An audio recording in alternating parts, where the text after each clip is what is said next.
오늘은 AI 윤리에 대한 심층 분석이 담긴 책 도덕적인 AI입니다. 도덕 심리학자인 자넷 셰이크보그, 철학자인 월터 시노 암스트롱, 그리고 AI를 전문으로 연구하는 컴퓨터 과학자 빈센트 코니처가 함께 썼습니다. 오늘은 정말 깊이 있게 들어가 볼까요? AI 윤리라는 세상 속으로요. AI의 윤리라. 저도 들어본 적 있어요. 원제는 Moral AI and How We Get There. 인공지능은 어떻게 도덕적 판단을 내릴 수 있을까? 바로 물어보는 책이죠. 근데 이미 어느 정도 그 단계에 와 있는 것 같아요. 그렇죠? 맞아요. AI는 더 이상 공상 과학 소설이 아니고 바로 우리 곁에 있죠. 자율주행 자동차가 개발되고 있고 로봇 외과 의사들이 수술을 돕고 있으니 이미 현실이 되고 있어요. 이제 이 기술이 윤리적이고 안전하게 발전하도록 하는 방법이 무엇인지 고민해야 하는 단계니까요. 이 책의 공저자들은 정말 흥미로운데요. 다른 책들과 가장 큰 차이점은 철학자, 데이터 과학자, 컴퓨터 과학자가 함께 협력하여 책을 썼다는 것. 그래서 세 가지 관점을 모두 한 번에 접할 수 있어요.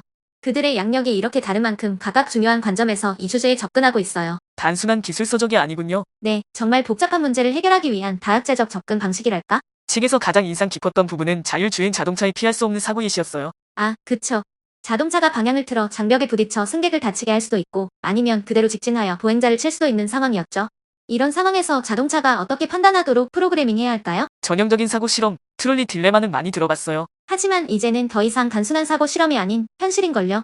우리는 실제로 이러한 기계들이 도덕적 결정을 내리도록 프로그래밍해야 하니까요. 기계에게 도덕성을 가르쳐야 한다니요. 그리고 어떤 면에서는 우리 자신의 도덕적 가치를 이번 기회에 정의하도록 강요받고 있는 것이기도 해요. 우리가 진정으로 옳다고 믿는 것이 무엇인지 생각해 보게 하는군요. 왜냐하면 우리 인간도 항상 이러한 문제에 대해 동의하는 것은 아니기 때문이니까. 그렇다면 이러한 가치를 어떻게 순간적인 결정을 내려야 하는 시스템에 프로그래밍할 수 있을까요? 정말 어려운 문제네요. 나도 그 부분이 책에서 가장 흥미로웠어요. 이 책은 우리에게 이러한 심오한 철학적 질문에 직면하도록 강요해요. AI에 대한 명확한 정의와 지침이 필요하다는 것은 극단적인 생사의 문제뿐만 아니라 대출 신청이나 채용 과정과 같은 일상적인 문제에도 적용되죠. 이전에는 우리가 결정을 내리는 주체였기 때문에 그런 질문을 직면할 필요가 없었군요. 하지만 그런 모호한 인간의 도덕성을 인공지능에 심겠다니 정말 흥미로운데요. 어떻게 그런 게 가능하죠? 책에서 언급된 실질적인 해결책 중 하나가 기계의 도덕성을 프로그래밍할 때 대중의 선호를 사용하는 것이에요. 대중? 우선 인간의 도덕성이 무엇인지부터 알아야겠죠? 그래서 저자들은 콩팥 이식과 관련된 가상의 시나리오를 만들어서 일반 사람들에게 어떤 요소를 중요하게 생각하는지 설문조사를 했습니다. 나이, 건강 상태, 음주 이력, 범죄 기록, 자녀 유무 등 여러 요소를 제시하고 어떤 요소가 콩팥 이식 결정에 영향을 미쳐야 한다고 생각하는지 물어본 거죠. 콩파티식 문제요? 갑자기 현실적인 문제가 나오니까 더 와닿는 것 같아요. 대부분 사람들은 성별, 인종, 성지향성 같은 요소는 누구에게 콩팥을 이식해야 할지 결정하는데 영향을 미쳐서는 안 된다고 생각했어요. 반면에 나이, 건강 상태, 음주 이력 같은 요소는 중요하다고 생각하는 사람들이 많았죠. 특히 음주 이력은 환자 본인의 책임 때문에 신장 질환이 생겼을 수 있다고 생각하기 때문인 것 같아요. 음주 이력은 좀 논란이 될 수도 있겠네요. 개인의 책임을 어디까지 물어야 할지. 그런데 그런 설문조사를 왜 하는 거예요? 인공지능이 인간의 도덕 판단을 예측하도록 만들기 위한 데이터잖아요. 설문조사 결과를 바탕으로 다양한 시나리오를 만들고 머신러닝 알고리즘을 사용해서 어떤 요소가 사람들의 판단에 가장 큰 영향을 미치는지 분석하는 거죠. 실제로 연구 결과 90% 정도의 정확도로 인간의 도덕 판단을 예측하는 모델을 만들 수 있었대요. 정말요? 90%나 맞춘다고요? 그런데 사람들의 도덕 판단이 항상 옳은 건 아니잖아요? 편견이나 오류도 있을 수 있고요. 대중이 항상 최고의 판단을 내리거나 AI에 대한 최선의 견해를 가지고 있는 것은 아니고 때로는 정보가 부족하기도 하잖아요. 그렇다면 기계의 도덕성을 프로그래밍 때 그런 대중으로부터의 정보를 어떻게 쓴다는 거죠? 쉽지 않겠죠. 그래도 대중의 의견을 반드시 사용해야 한다고 저자는 생각해요. 왜냐하면 AI가 우리 자신의 도덕적 가치와 맞지 않는 도덕성을 스스로 만들어낸다는 것은 끔찍한 일이니까요. 하지만 물론 대중의 의견을 그대로 사용하는 것은 문제가 있을 수 있죠.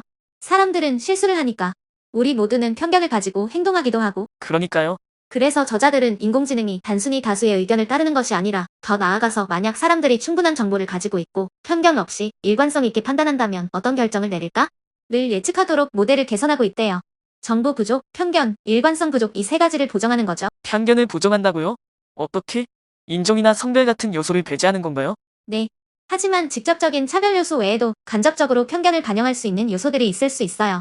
예를 들어 건강 상태는 소득 수준과 관련될 수 있고 소득 수준은 인종과도 관련될 수 있거든요. 그래서 그런 간접적인 편견까지 보정하기 위해서 노력하고 있다고 해요. 인간의 편견과 기계의 편견에 대해 말씀하셨는데 어떤 사람들은 기계 편향이 매우 파괴적일 수 있다고 하잖아요. 인간의 편견과 기계의 편견 중 어느 것이 해결하기 더 어려울까요? 인간의 편견을 해결하는 것이 훨씬 더 어렵대요.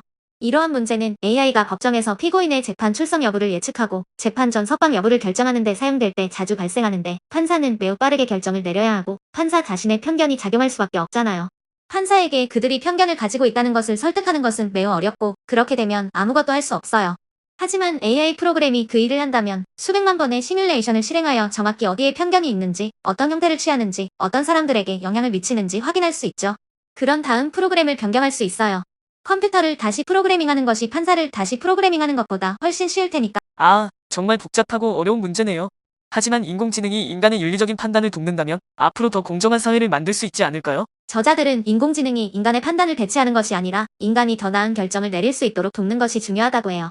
인공지능은 인간의 실수를 줄이고 더 객관적이고 공정한 판단을 내릴 수 있도록 도와줄 수 있을 거예요. 궁극적으로는 인공지능으로 인한 피해를 줄이고 인간의 도덕적 사고를 더 잘 이해하는 데 기여하고 싶은 거겠죠? AI가 인간이 다양한 도덕적 결정을 내리는 데 도움을 줄 수 있다고 생각하나 보죠? 책 6장에서 인공적으로 개선된 민주주의라는 용어가 언급되고 있어요.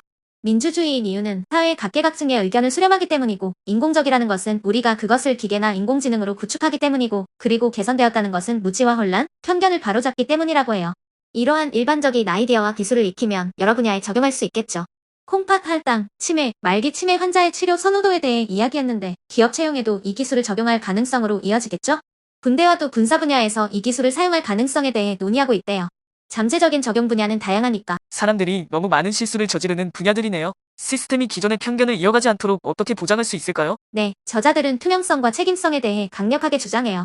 AI 시스템을 신뢰하려면 시스템 작동 방식을 이해할 수 있어야 하니까, 즉, 설명 가능하고 감사가 가능한 시스템이 필요하겠죠. 그래야 결정의 논리를 파악하고 잠재적인 위험이나 편견을 확인할 수 있을 테니까. 블랙박스처럼 작동하는 것이 아니어야 한다는 거군요. 투명성에 대한 요구는 이 책 전체의 핵심 주제.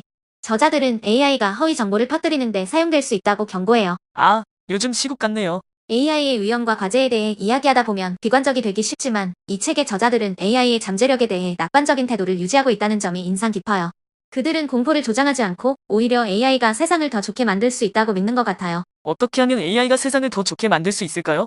나쁜 방향이 아니라 좋은 방향으로 나아가도록 하려면 어떻게 해야 할까요? 저자들은 우리가 AI 개발을 우리의 가치관에 맞게 적극적으로 만들어가야 한다고 주장하네요. 이 대화를 듣고 계신 모든 분들께 드리고 싶은 질문이 있어요. AI의 미래를 만들어가는데 어떤 역할을 하고 싶으신가요? 왜냐하면 이것은 개발자나 정책 입안자들만의 문제가 아니기 때문이니까요. 우리 모두의 문제죠. 소비자로서, 시민으로서, 심지어 유권자로서 우리의 모든 선택이 AI의 미래를 만들어가는 데 영향을 미칠 테니까.